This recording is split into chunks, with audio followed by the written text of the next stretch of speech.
last thing we'll cover on this tractor is the engine and everything engine related. To get to the engine, all you have to do is pop that. That is a gas strut assisted bonnet, so that should pop up. Up the top here, you've got your power steering reservoir. You may need to top it up once in a while. Over here is your fill point for the engine if you need to top up engine oil.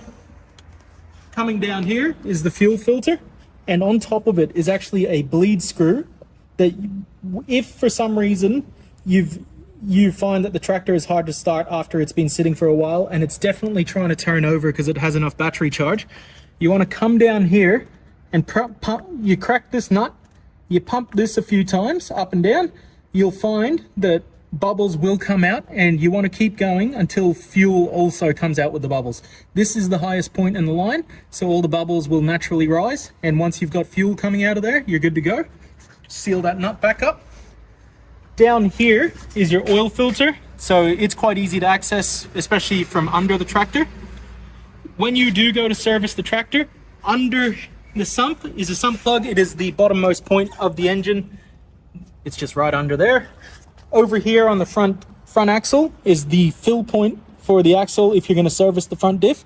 And over here it is also a fill point, but you use it as a reference for how much fluid to put in the axle itself. So you crack both, you empty that, open that all the way up, crack that, and when diff fluid starts to come out of there is when you do that back up.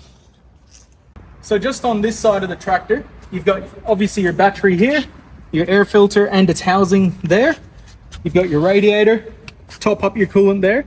Make sure if you are topping up coolant, the tractor is cool and it has not been operated.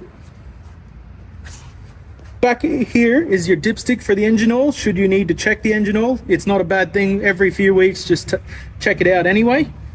Down here at the bottom of the engine is the battery isolator switch. So that is in the on position. If you're not going to be using your tractor for a few weeks, you just hit that and that will isolate the battery.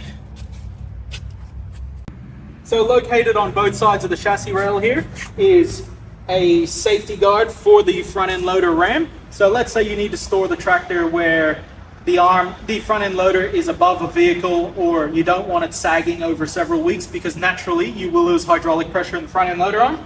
You just undo that, this will come out. You lift the front end loader accordingly. That will just slot into there. It only goes in one way. And lastly, over here is your fuel tank. So you just undo the cap that's sitting there, hit it with a jerry can and you're good to go. So another thing with the 35 horsepower, this here is actually the hydraulic overflow tank. To top up said hydraulic fluid, you just undo that and top it up through there. So one last thing, not only with this tractor, but with any tractor, just like a car, you should not ride the clutch whatsoever.